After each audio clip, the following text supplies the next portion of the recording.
You wake to the sound of steel being sharpened in the pre-dawn darkness of the Tower of London, May 19, 1536 AD. The rhythmic scraping of whetstone against blade cuts through the morning mist like a death knell, each stroke deliberate, methodical, final. You are Anne Boleyn, once Queen of England, and in less than 4 hours that blade will separate your head from your shoulders.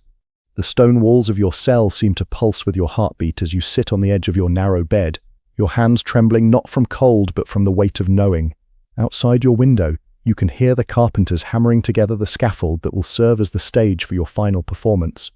Each blow of their mallets echoes through your bones, a countdown to oblivion that has been building for weeks. Your ladies-in-waiting move about the chamber like ghosts, their faces pale and drawn. They dress you in a grey damask gown with a white chemise beneath, the colours of mourning and purity. Though you wonder bitterly which applies to you now, the irony isn't lost on you that Henry chose these colours. Even in death he seeks to control the narrative, to dress you as the repentant sinner, rather than the wronged wife. The air in the tower carries the scent of river mud and human misery, but this morning it's tinged with something else, the metallic smell of fear and the sweet smoke of incense from the chapel where prayers are being said for your soul. You can hear the murmur of voices beyond your door, the shuffle of feet, the clink of armour as guards take their positions. The machinery of death is already in motion, and you are merely the central piece in this elaborate, choreographed horror. Before diving into these forgotten stories of survival and suffering, if you enjoy learning about the hidden truths of history, consider hitting that like button and subscribing for more content like this. And please comment below to let me know where you're listening from. I find it incredible that we're exploring these ancient stories together from different parts of the world, connected across time and space by our shared curiosity about the past. The nightmare that would end with Anne Boleyn's execution began not with treason or adultery, but with Henry VIII's desperate need for a male heir and his growing obsession with Jane Seymour.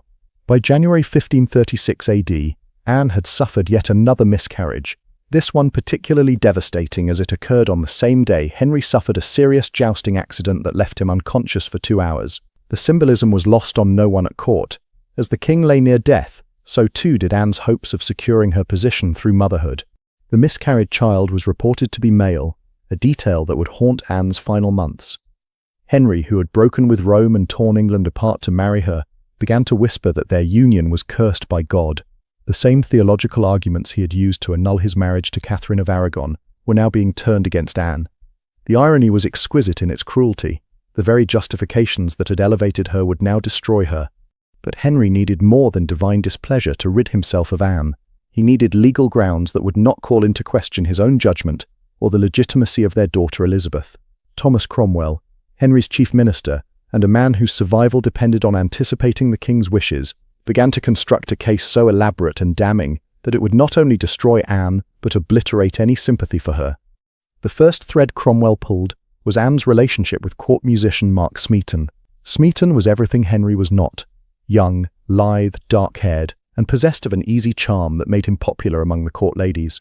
On April 30, 1536 AD, Cromwell had Smeaton arrested and taken to his house in Stepney, where the young man was subjected to interrogation that likely included torture, though no official records survive of the specific methods used. What we do know is that Smeaton, who had initially denied any improper relationship with the Queen, emerged from Cromwell's questioning ready to confess not just to adultery with Anne, but to specific details that would form the backbone of the case against her. The timing and nature of his confession suggest a man broken by pain and terror, willing to say anything to make the agony stop. With Smeaton's confession in hand, Cromwell moved swiftly to construct a web of alleged conspirators. Henry Norris, the king's groom of the stool and one of his closest friends, was arrested on May 1st during the May Day celebrations at Greenwich Palace. The irony of arresting Norris during a festival of spring and renewal was lost on no one. It was as if Cromwell was deliberately poisoning every symbol of joy and celebration. Norris had been with Henry for over a decade, a trusted companion who had access to the king's most private moments. His alleged crime was not just adultery with the Queen, but treason of the highest order, the betrayal of the man who had elevated him from minor nobility to a position of tremendous power and influence. Under interrogation, Norris maintained his innocence with a steadfastness that spoke either to his genuine virtue or his awareness that confession meant certain death. William Brereton followed Norris to the Tower on May 4th. Brereton was a gentleman of the King's Privy Chamber, a man whose Welsh origins and relatively modest background made him dependent on royal favour for his position at court. Like Norris, he was accused of adultery with the Queen, but Cromwell added an additional layer to Brereton's alleged crimes: conspiracy to murder the king so that Anne might marry one of her lovers and rule through a puppet husband. The most shocking arrest came on May 5th when Sir Francis Weston, barely 25 years old and recently married, was taken to the Tower. Weston came from a wealthy family and had no need to risk everything for the Queen's favour, which made his inclusion in the conspiracy particularly puzzling to contemporary observers. His youth and the fact that he had everything to live for made his alleged participation in such a dangerous plot seem almost impossible to believe. But it was the final arrest that sent shockwaves through the court and revealed the true depth of Henry's cruelty. On May 2nd, George Boleyn, Anne's younger brother and Viscount Rochford, was arrested on charges of incest with his sister. The charge was so monstrous, so utterly beyond the pale of acceptable behaviour, even in the morally flexible Tudor court, that it served a specific purpose. It made Anne not just an adulteress, but a creature so depraved that no punishment could be too severe. George Boleyn was everything his sister was: intelligent, cultured, and possessed of a sharp wit that had made him both popular and dangerous at court. He was also deeply loyal to Anne, a loyalty that Henry saw as a threat to his own authority. By charging George with incest, Cromwell wasn't just destroying Anne's brother, he was ensuring that no one would dare speak in her defence, lest they be seen as supporting such an unnatural crime. The speed with which these arrests occurred, all within 5 days, reveals the carefully orchestrated nature of the conspiracy against Anne. This wasn't a gradual discovery of wrongdoing, but a precisely timed demolition, designed to give Anne's allies no time to organise a defence or even fully comprehend what was happening. Anne herself was arrested on May 2nd, immediately after returning from watching a tennis match at Greenwich Palace, where she had observed Henry playing with Francis Weston, the same man who would be arrested 3 days later as her alleged lover. The symbolism was deliberate and cruel. Anne's last moments of freedom were spent watching the king enjoy himself with the very man who would be accused of betraying him. The charges against Anne were read to her by her uncle, the Duke of Norfolk, a man who owed his position partly to the Boleyn family's rise, but who now found himself in the position of pronouncing her doom. Norfolk's participation in Anne's destruction revealed the brutal calculus of Tudor politics. Family loyalty meant nothing when weighed against royal favour and personal survival. Anne's reaction to the charges was recorded by several witnesses, and their accounts paint a picture of a woman struggling to comprehend the magnitude of what was happening to her. She reportedly laughed when told of the adultery charges, not from amusement, but from the sheer absurdity of the accusations. The idea that she could have conducted multiple affairs under the intense scrutiny of court life, where her every movement was watched and recorded, was so preposterous that laughter seemed the only possible response. But as the full scope of the charges became clear, adultery with 5 men, incest with her brother, conspiracy to murder the king, and plotting to marry one of her lovers after Henry's death, Anne's laughter died in her throat. She was being accused not just of sexual impropriety, but of treason so comprehensive that it touched every aspect of her relationship with the crown and court. The journey from Greenwich Palace to the Tower of London took Anne through the same streets where she had ridden in triumph during her coronation procession just 3 years earlier. Then the crowds had cheered and thrown flowers. Now they watched in sullen silence as the fallen queen passed by in a barge surrounded by guards. The contrast must have been almost unbearable, to travel the same route that had once represented the pinnacle of her ambitions, now bound for a place from which few emerged alive.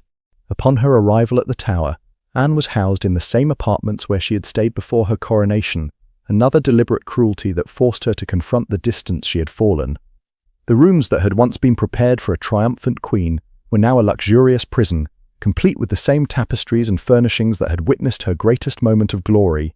Sir William Kingston, the Constable of the Tower, was instructed to keep detailed records of Anne's words and behaviour during her imprisonment.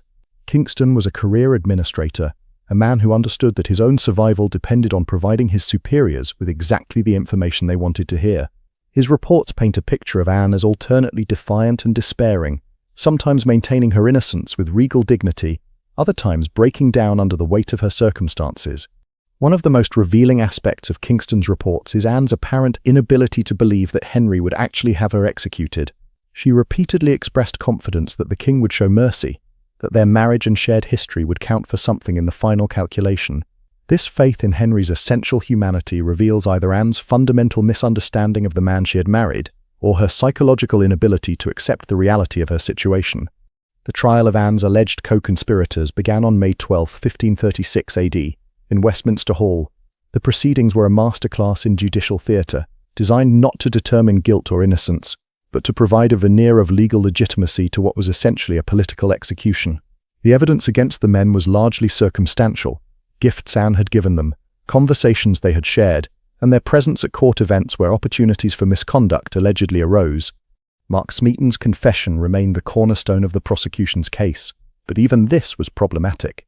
Smeaton was a musician of modest birth who depended entirely on royal favour for his position. The idea that he would risk everything for an affair with the Queen stretched credibility, particularly given the extreme punishment such a relationship would entail. Yet his confession, extracted under circumstances that likely involved torture, provided the foundation upon which the entire conspiracy theory rested. Henry Norris, William Brereton, and Francis Weston all maintained their innocence throughout their trials, refusing to confess even when offered the possibility of commuted sentences in exchange for admissions of guilt. Their steadfastness in the face of certain death suggests either remarkable courage or genuine innocence, or perhaps both. These were men who had everything to live for and nothing to gain from protecting a queen who was clearly doomed. The trial of George Boleyn, held separately due to his noble rank, was perhaps the most dramatic of all. George was an accomplished orator and legal mind who chose to defend himself against the charges. His performance in Westminster Hall was so compelling that observers noted the jury seemed moved by his arguments and genuinely uncertain about his guilt. For a brief moment it appeared that at least one of Anne's alleged conspirators might escape the net Cromwell had cast. But George made a fatal error that revealed either his naivety about court politics or his desperate desire to clear his sister's name. When presented with a written question that he was instructed only to read silently, George instead read it aloud to the entire court. The question concerned Henry's alleged impotence and his inability to satisfy Anne sexually, information so damaging to the king's reputation that it sealed George's fate regardless of his guilt or innocence. The verdicts in all the trials were foregone conclusions.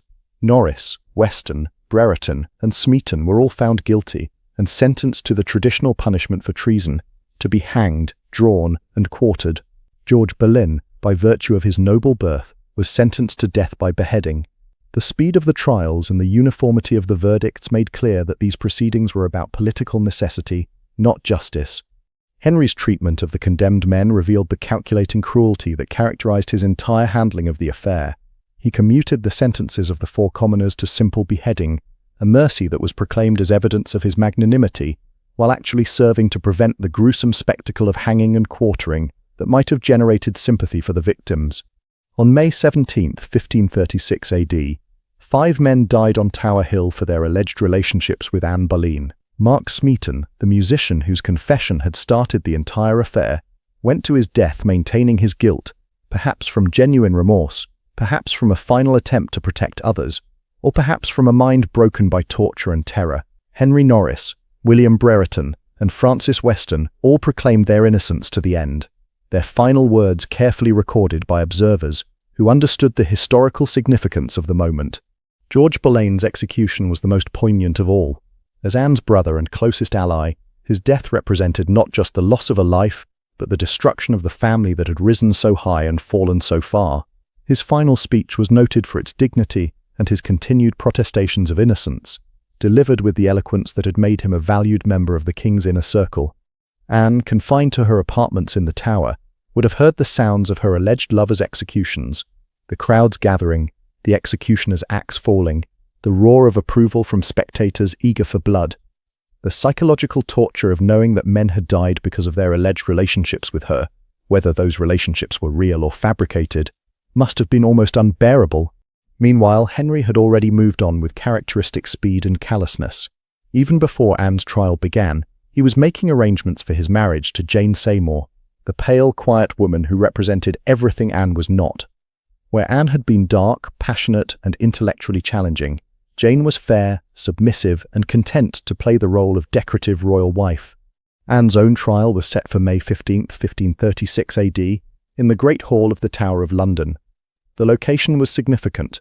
By trying Anne within the Tower itself, Henry avoided the possibility of public demonstrations in her favour, while ensuring that the proceedings took place under the intimidating shadow of the fortress where she was imprisoned. The trial itself was a study in Tudor pageantry and legal theatre. Anne entered the hall wearing a black gown, the colour of mourning that served as a visual reminder of her fall from grace. She was accompanied by her ladies-in-waiting, who had been allowed to remain with her as both comfort and witnesses to ensure that her behaviour during the proceedings was properly recorded. Thomas Howard, Duke of Norfolk and Anne's own uncle, presided over the trial as Lord High Steward. The sight of Norfolk pronouncing judgment on his niece was perhaps the most vivid illustration of the brutal realities of Tudor politics, where family loyalty was always subordinate to royal favour and personal survival. The charges against Anne were read in full, each accusation more damning than the last. She was accused of adultery with Henry Norris on October 6, 1533 AD, at Westminster Palace, with William Brereton on November 8, 1533 AD, at Westminster, with Mark Smeaton on April 26, 1536 AD, at Westminster, and with Francis Weston on May 20, 1534 AD, at Westminster Palace. The specificity of the dates and locations was intended to lend credibility to the charges. Though it also revealed their fabricated nature, the precision was too perfect, too convenient for prosecutors who needed to prove their case beyond reasonable doubt. The incest charge involving her brother George was dated to November 2, 1535 AD at Westminster Palace, a date that placed the alleged crime well after Anne's last pregnancy had ended in miscarriage. The timing suggested not passionate transgression but calculated conspiracy, which served Cromwell's narrative of a queen so depraved that no crime was beneath her. Perhaps the most serious charge was that Anne had conspired to imagine and compass the death of the king, and had promised to marry one of her lovers after Henry's death. This charge of treasonous intent was the most difficult to prove, but also the most necessary. Without it, Anne's other crimes might have been seen as personal moral failings rather than threats to the state that required the ultimate penalty. Anne's response to the charges was carefully observed and recorded. Contemporary accounts describe her as maintaining her composure throughout the reading of the accusations, her face a mask of royal dignity that betrayed little of what she must have been feeling. When given the opportunity to respond, she denied all charges with a firmness that impressed even her enemies. Her defense was necessarily limited by the legal constraints of the time. As a woman and a subject, Anne had few rights in the proceedings. She could not call witnesses in her favor, could not cross-examine her accusers, and was not allowed legal counsel. The trial was structured to reach a predetermined conclusion, with Anne cast in the role of defendant in a proceeding where her guilt was assumed rather than proven. The evidence against Anne consisted primarily of testimony from servants and courtiers who claimed to have witnessed suspicious behavior or overheard compromising conversations. Much of this testimony was vague and circumstantial. A glance here, a private conversation there, gifts exchanged between the Queen and her alleged lovers. The prosecution relied heavily on interpretation and innuendo, building a case on the foundation of court gossip and speculation. One particularly damaging piece of testimony came from Lady Wingfield, who was conveniently dead by the time of the trial and therefore unable to be cross-examined.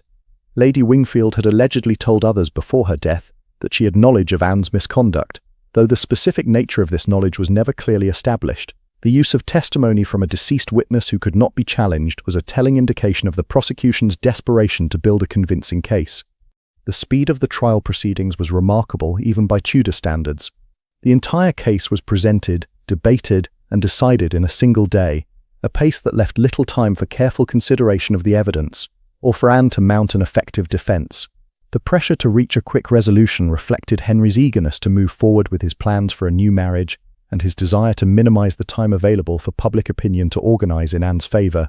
When the time came for the jury to retire and consider their verdict, there was little suspense about the outcome. The 26 peers who sat in judgment included men who owed their positions to Henry's favor and who understood that their own futures depended on delivering the verdict the king desired. Among them were some who had once been Anne's supporters, but who now found themselves in the position of condemning her to save themselves. The guilty verdict was announced by Norfolk, with what observers described as visible emotion, though whether this reflected genuine sorrow or relief at completing an unpleasant duty remains unclear. As Anne's uncle, Norfolk's position was particularly difficult. He was being forced to participate in the destruction of his own family member, while maintaining the fiction that justice was being served. The sentence pronounced upon Anne was death by burning or beheading, at the king's pleasure. The option of burning reflected the medieval punishment for women who committed treason, particularly those guilty of adultery against their husbands. The alternative of beheading was presented as a mercy, though it also served Henry's purposes by avoiding the horrific spectacle of a queen being burned alive in full view of the public. Anne's reaction to the sentence was noted by all present. She received the news of her condemnation with what contemporary accounts describe as remarkable composure, maintaining the dignity of her royal position even in the face of imminent death. Her response included a request that God save the king and a protestation of her innocence that rang through the great hall of the Tower with a clarity that moved even her enemies. But it was her private moments recorded by Sir William Kingston and the ladies who attended her that revealed the full weight of what she was enduring. In the days between her trial and execution, Anne swung between hope and despair, confidence and terror, in a way that revealed the psychological torture of her situation. She continued to express faith that Henry would show mercy, that their shared history and the love they had once felt for each other would count for something in the final calculation. This faith appears almost tragic in hindsight, given what we know of Henry's character and his treatment of other wives who had fallen from favour. Anne's inability to accept the reality of her situation may have been a psychological defence mechanism, a way of maintaining sanity in circumstances that would have broken most people. The question of Anne's actual guilt or innocence has fascinated historians for nearly 5 centuries. The evidence against her was largely circumstantial and based on the testimony of individuals whose own survival depended on pleasing the king. Mark Smeaton's confession, extracted under torture, formed the cornerstone of the case, but confessions obtained through torture were notoriously unreliable even by Tudor standards. The specific dates and locations cited in the charges against Anne present significant problems for those who believe in her guilt. Court records show that Anne was either pregnant or recently delivered during many of the times when she was allegedly conducting affairs, making the physical demands of multiple relationships extremely difficult if not impossible. Moreover, the intense scrutiny under which royal consorts lived made secret romantic relationships extraordinarily risky and difficult to conceal. The speed with which the charges were developed and the trials conducted suggests a predetermined outcome rather than a careful investigation of actual wrongdoing.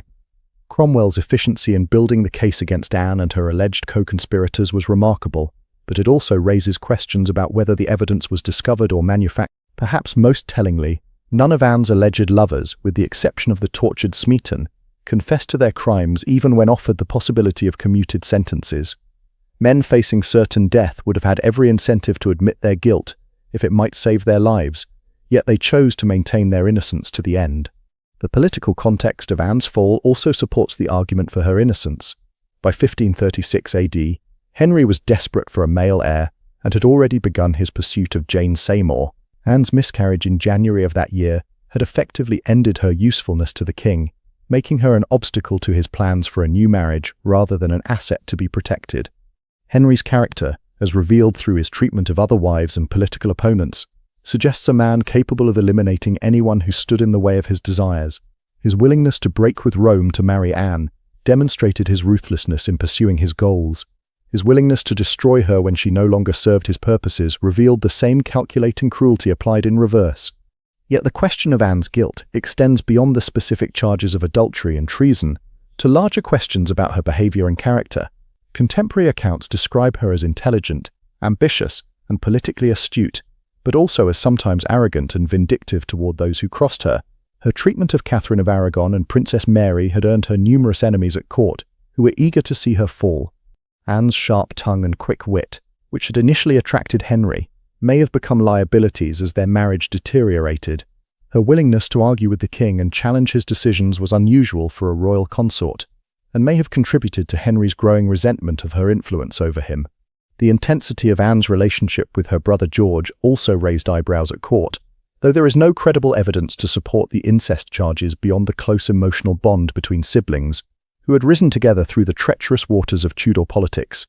Their mutual support and obvious affection may have appeared suspicious to observers looking for evidence of wrongdoing, but it more likely reflected the natural alliance of family members navigating a dangerous world. As Anne awaited execution in the Tower, Henry was already making preparations for his next marriage. On May 14th, the day before Anne's trial, Archbishop Cranmer was summoned to Lambeth Palace to hear Henry's confession and to pronounce his marriage to Anne null and void. The speed of this proceeding revealed Henry's eagerness to clear the legal obstacles to his union with Jane Seymour. The annulment of Henry's marriage to Anne was based on the same theological arguments that had been used to dissolve his marriage to Catherine of Aragon, the claim that the union had never been valid in God's eyes. In Anne's case, Henry cited his previous relationship with her sister Mary as an impediment that made their marriage incestuous and therefore invalid from the beginning. The irony of this argument was exquisite. Henry was simultaneously claiming that Anne was guilty of adultery within their marriage, while also arguing that no marriage had ever legally existed between them. The logical contradiction was less important than the legal convenience. By declaring the marriage invalid, Henry could claim that Anne had never been queen and that their daughter Elizabeth was illegitimate. The psychological impact on Anne of learning that her marriage was being declared null and void must have been devastating. In a single stroke, Henry was erasing not just their relationship, but her entire identity as Queen of England. She was being reduced from a crowned queen to a woman who had lived in sin with the king, her daughter stripped of legitimacy and her life's work dismissed as meaningless. Meanwhile, the preparations for Anne's execution proceeded with the grim efficiency that characterized all aspects of Tudor administration. Henry had made the unusual decision to import a swordsman from Calais, rather than use the traditional axe that was employed for most executions. The choice of a sword over an axe was presented as a mercy. The French method was supposed to be quicker and more reliable than the English approach. The selection of a foreign executioner served several purposes beyond mere efficiency. It distanced Henry from the act itself, allowing him to present Anne's death as a matter of legal necessity rather than personal vengeance. It also eliminated the possibility that an English executioner might refuse the task or might be influenced by sympathy for the condemned queen. The executioner who arrived from Calais was described as an expert in his craft, a man who had performed similar services for the French court and who brought with him not just skill but the aura of continental sophistication. His very presence at the Tower was a reminder that Anne's death was being conducted according to the highest standards of European practice. The sword itself became an object of fascination and dread during Anne's final days. Unlike the heavy, brutal axe traditionally used for English executions, the executioner's sword was described as relatively light and sharp, designed for precision rather than brute force. The weapon was kept hidden until the moment of execution, adding an element of mystery to the proceedings that heightened the psychological tension. Anne's behavior during her final days revealed a woman struggling to maintain her dignity and sanity under circumstances that would have broken most people. Sir William Kingston's reports describe her as sometimes confident and defiant, other times weeping and despairing. She spoke frequently of her innocence and her faith that God would vindicate her, but she also made practical arrangements for her death with a clarity that suggested she understood the reality of her situation. One of the most poignant aspects of Anne's final days was her concern for her daughter Elizabeth. At not yet 3 years old, Elizabeth was too young to understand what was happening to her mother, but Anne was acutely aware that her death would leave the child orphaned and stripped of legitimacy. Her requests to see Elizabeth one final time were denied, adding another layer of cruelty to her final hours. Anne's ladies-in-waiting, who had been permitted to remain with her throughout her imprisonment, provided both comfort and surveillance during these final days. These women, who had once competed for the honor of serving the Queen, now found themselves in the impossible position of supporting a woman they knew was doomed, while protecting their own positions at court. The night before her execution, Anne spent hours in prayer and reflection, preparing her soul for what she believed would be her journey to judgment before God. Contemporary accounts describe her as calm and resigned, having finally accepted that Henry would show no mercy and that her death was inevitable. She also spent time preparing for the practical aspects of her execution, discussing with her ladies the clothing she would wear and the behavior that would be expected of her on the scaffold. Even in death, Anne understood that she would be performing for an audience, and that her final moments would be scrutinized for signs of guilt, innocence, repentance, or defiance. The morning of May 19, 1536 AD dawned grey and misty, with a dampness in the air that seemed to reflect the somber mood that had settled over the Tower. Anne woke early, having slept little during her final night, and immediately began the rituals that would prepare her for death. She chose to wear a dark grey damask gown with a white chemise beneath, colours that suggested both mourning and purity. The choice was significant. By wearing white, Anne was making a silent statement about her innocence, while the grey represented her acceptance of the death that awaited her. Her hair, which had once been her crowning glory and had first attracted Henry's attention, was arranged simply and covered with a white coif that would make the executioner's task easier. The practical considerations of execution influenced even these final personal details, reminding Anne that she was no longer a woman preparing for a social occasion, but a condemned prisoner preparing for death. Anne's final meal was simple, some bread and wine that she consumed more for the ritual significance than from any appetite. Food had little appeal for someone facing imminent death, but the act of breaking bread served as a final communion with life and a preparation for whatever lay beyond. As the morning progressed, Anne could hear the sounds of preparation outside her window. The scaffold had been completed during the night, and workmen were now testing its construction and arranging the straw that would absorb her blood. The practical preparations for death were conducted with the same efficiency that characterized all aspects of Tudor administration. The crowd began gathering early, drawn by the unprecedented spectacle of a queen's execution. While public executions were common entertainment in Tudor England, the death of a crowned queen was extraordinary, unprecedented in English history, and unlikely to be repeated. The Tower Green was filling with spectators eager to witness this historic moment. Among the crowd were courtiers who had once competed for Anne's favour, merchants who had profited from her patronage, and common people who had followed her rise and fall with the fascination that royal drama has always inspired. Some came from curiosity, others from a sense of historical duty, and still others from the darker human impulse to witness destruction and death. The Constable of the Tower, Sir William Kingston, arrived at Anne's apartments with the formal notification that her time had come. His demeanour was respectful but firm. He was there to escort a queen to her death, but also to ensure that a condemned traitor met the fate prescribed by law. Anne's response to Kingston's arrival was noted by all present.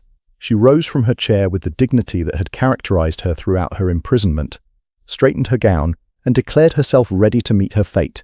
Her composure was remarkable. She showed no signs of the hysteria or breakdown that might have been expected from someone facing imminent execution.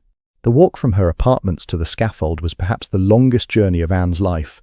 Each step took her further from the world of the living and closer to whatever lay beyond death. The route took her through the same courtyards where she had once walked as queen, past the same buildings where she had exercised royal authority and received the homage of her subjects.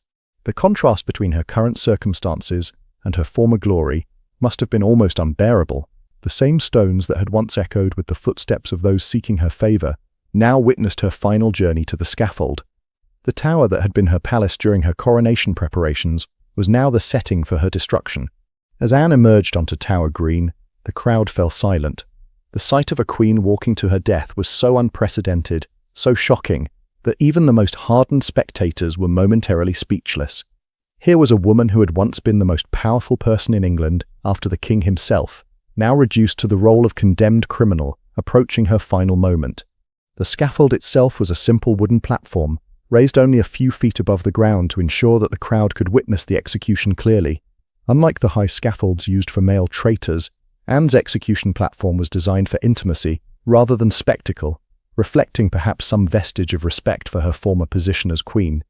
The executioner was already present on the scaffold, a figure made mysterious by his black hood and the unfamiliar nature of his foreign garb. He stood motionless beside the block where Anne would kneel, his sword hidden beneath a covering of straw to prevent any premature glimpse of the instrument of death. Anne mounted the scaffold with steady steps, assisted by her ladies who had been permitted to accompany her to this final stage of her journey. Once on the platform, she turned to face the crowd, preparing to deliver the speech that custom demanded from all condemned traitors. Her final words have been preserved in multiple contemporary accounts, though there are slight variations in the exact phrasing. The essence of her speech was a protestation of her loyalty to the king and her acceptance of the judgment that had been passed upon her. She asked for prayers for her soul and expressed her hope that God would show mercy to her in the next world. What is most striking about Anne's final speech is what she did not say. She did not proclaim her innocence directly, nor did she attack Henry or the court that had condemned her. Whether this restraint reflected genuine acceptance of her fate, political calculation designed to protect her daughter Elizabeth, or simple physical and emotional exhaustion remains a matter of historical debate. After completing her speech, Anne removed her headdress and jewellery, placing them carefully in the hands of her ladies. The act of removing these symbols of her earthly status was both practical and symbolic. She was stripping away the last vestiges of her identity as queen and preparing to meet death as simply Anne Boleyn. Her ladies then blindfolded her with a white cloth, a final mercy that would spare her the sight of the approaching sword. The blindfold also served the practical purpose of ensuring that Anne would remain still during the crucial moment when the executioner struck, as any movement could turn a quick death into a prolonged agony. With the blindfold in place, Anne knelt beside the low block that had been prepared for her execution. Her posture was erect and dignified, maintaining the royal bearing that had characterized her throughout the ordeal. Even in these final moments, She remained conscious of the image she was presenting to posterity. The executioner approached with silent steps, his sword now revealed for the first time. The weapon was indeed different from the traditional English axe, longer, thinner, and designed for a single, precise stroke that would sever the neck cleanly. The sight of the foreign weapon added an exotic element to the proceedings that enhanced the sense of witnessing something unprecedented in English history. What happened next would be debated and analyzed for centuries.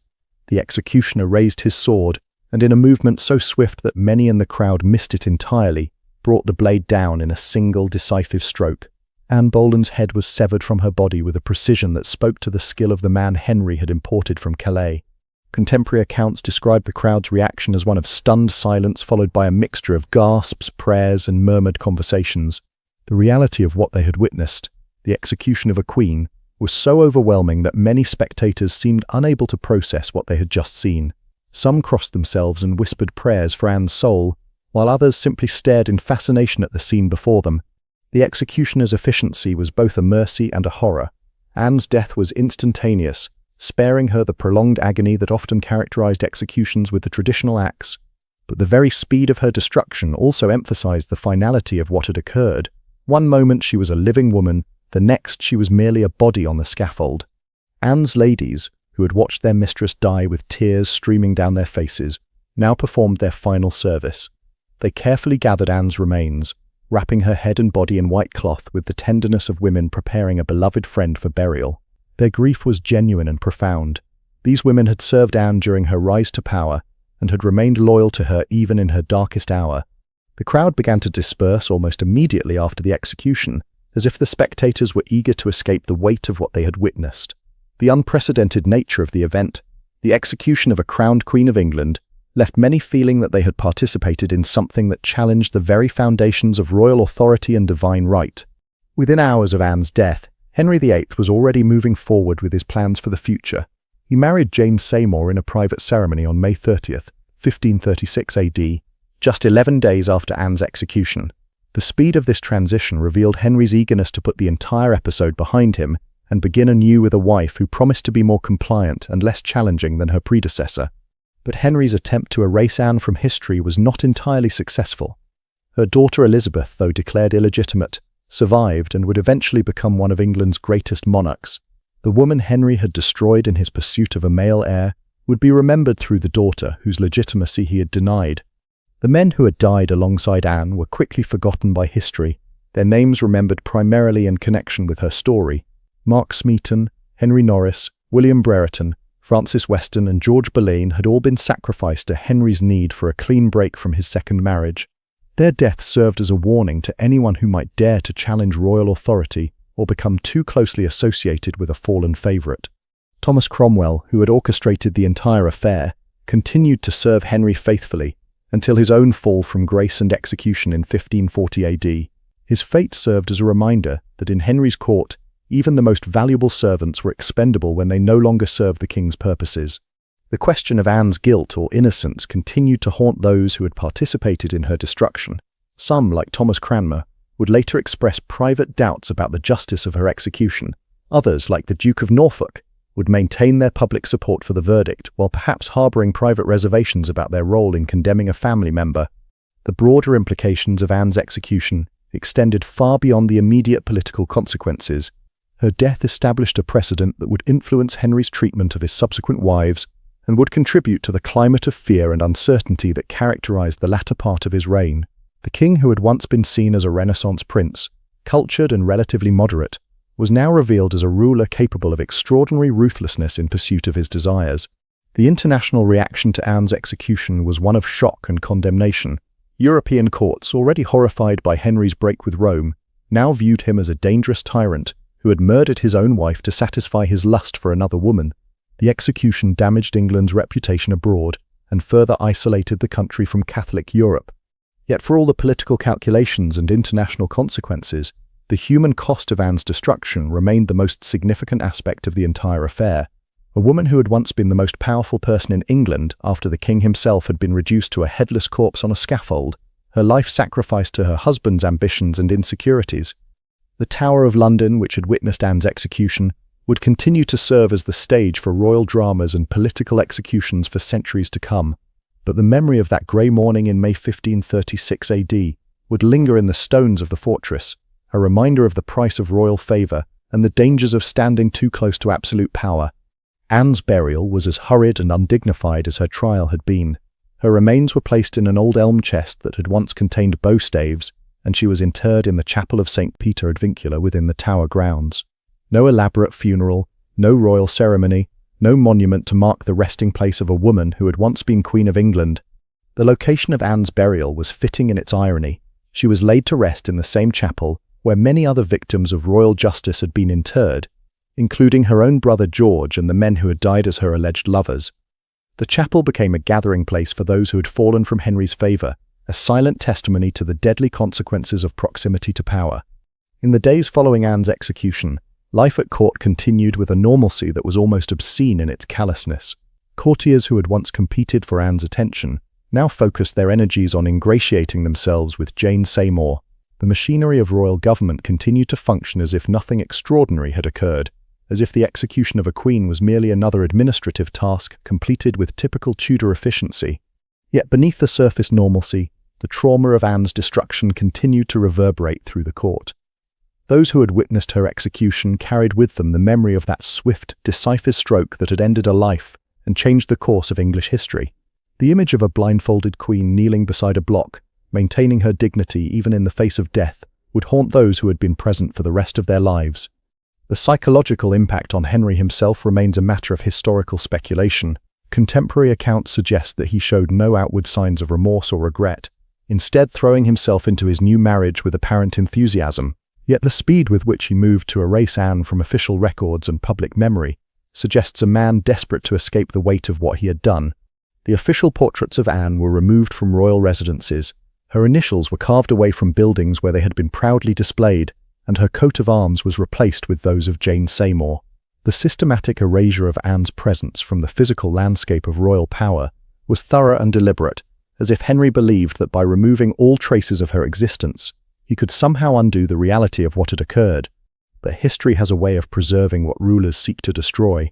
Anne's story survived not just in official records, but in the memories of those who had known her, in the whispered conversations of courtiers who had witnessed her rise and fall, and in the growing legend of a woman who had challenged the established order and paid the ultimate price for her audacity. The execution of Anne Boleyn marked a turning point in Henry VIII's reign, and in English history more broadly. It demonstrated the extent to which royal power could be used to destroy even those closest to the throne, and it established precedents that would influence the treatment of subsequent queens and political opponents. The woman who had once been powerful enough to change the religious direction of an entire nation had been reduced to a cautionary tale about the dangers of overreaching ambition and the fickleness of royal favour. As the sun set on May 19, 1536 AD, the Tower of London settled into an uneasy quiet. The scaffold had been dismantled, the crowd had dispersed, and the physical evidence of Anne's execution had been cleared away. But the psychological and political consequences of what had occurred that morning would continue to shape English history for generations to come. The woman who had woken that morning to the sound of steel being sharpened was now at peace. Her struggles with Henry and the court finally ended. The blade that had been prepared with such care and precision had performed its function with deadly efficiency, silencing forever a voice that had once commanded the attention of kings and changed the course of nations. In the growing darkness of that May evening, as the Tower guards made their rounds and the Thames lapped against the fortress walls, the ghost of Anne Boleyn began its long haunting of English history. The woman who had been erased from official memory would live on in the stories told by those who remembered her, in the questions raised by historians who doubted her guilt, and in the legend of a queen who had dared to challenge a king and had paid for that audacity with her life. The sound of steel being sharpened had announced the beginning of Anne's final day. The silence that followed her execution marked the end of one of the most dramatic and tragic chapters in the long, blood-soaked history of the English crown. In that silence, pregnant with the weight of what had been lost and what had been destroyed, the true horror of Anne Boleyn's execution finally revealed itself. Not just the death of a woman, but the murder of possibilities, the destruction of a different future, and the triumph of fear over hope in the treacherous world of Tudor England.